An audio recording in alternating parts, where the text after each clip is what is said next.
Monkeycan here, back for another video today, and today I'm going to be ranking all the Minecraft potions from last to best, and this won't only be including how good the effect is, but also how expensive it is to make it.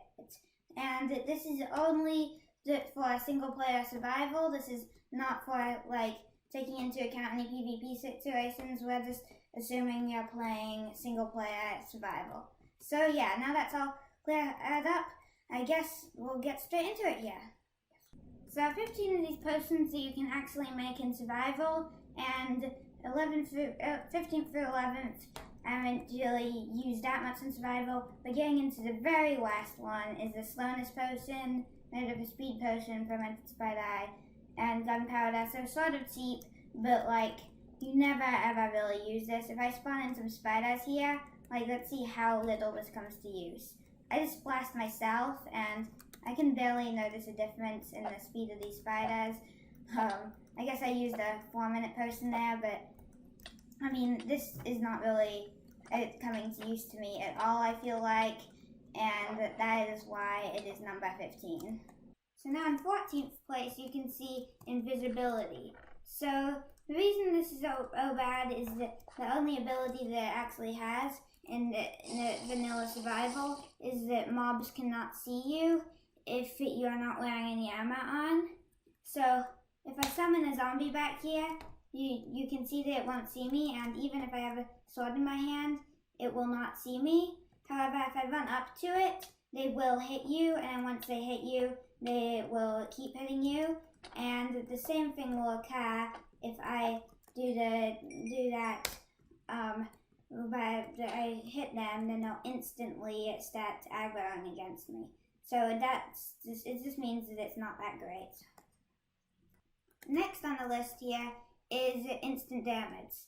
So it is somewhat useful in PvE, but it's also kind of nice if you want to do some kind of project with get moving hostile mob, because it happens to be an undead mob. So for these mobs, it hits them, and it is very nice that it does damage to all of them at once, because normally it's had to do damage and then it lowers their health, making them easier to kill. But also, yeah, if you want to do a project where you bring some skeletons or whatever into the certain area and name tag them, then that's a good way to keep their health up as well.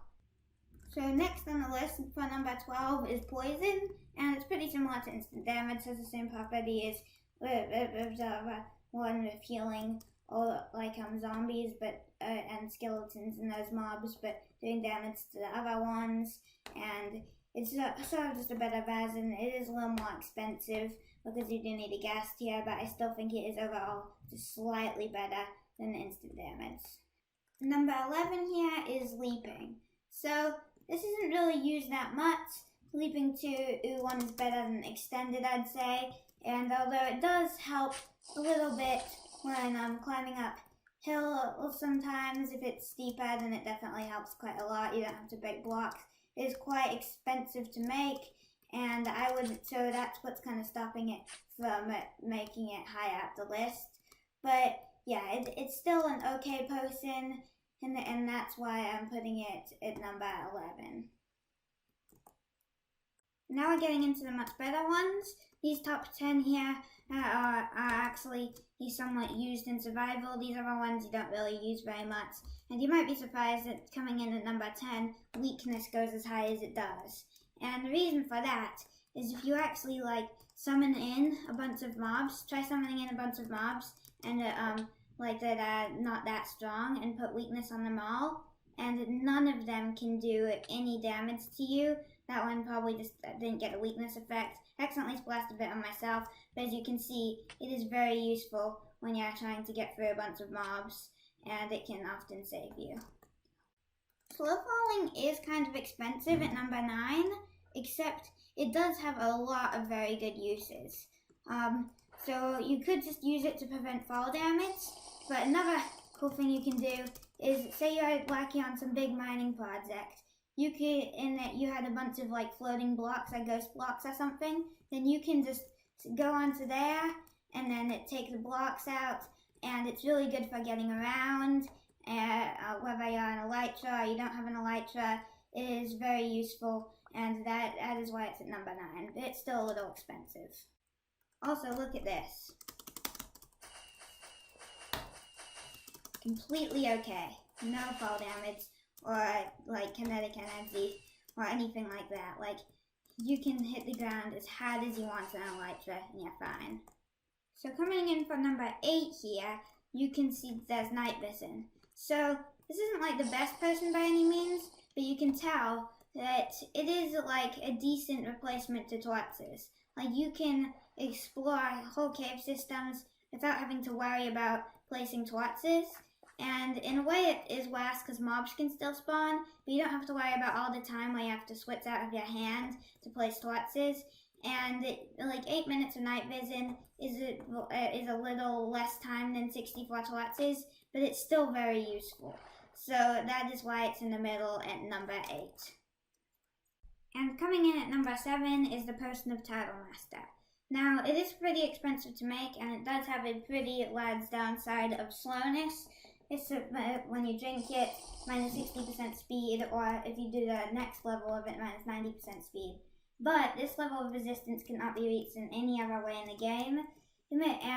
And just this, if the next level you'll take half this amount of damage, but with no Feather Falling or protection or anything, I only lose half of my health rather than it overkilling me by a significant amount. So you can see 60% reduction in damage is a pretty large difference. Another way of putting it is the difference between no armor and having full iron.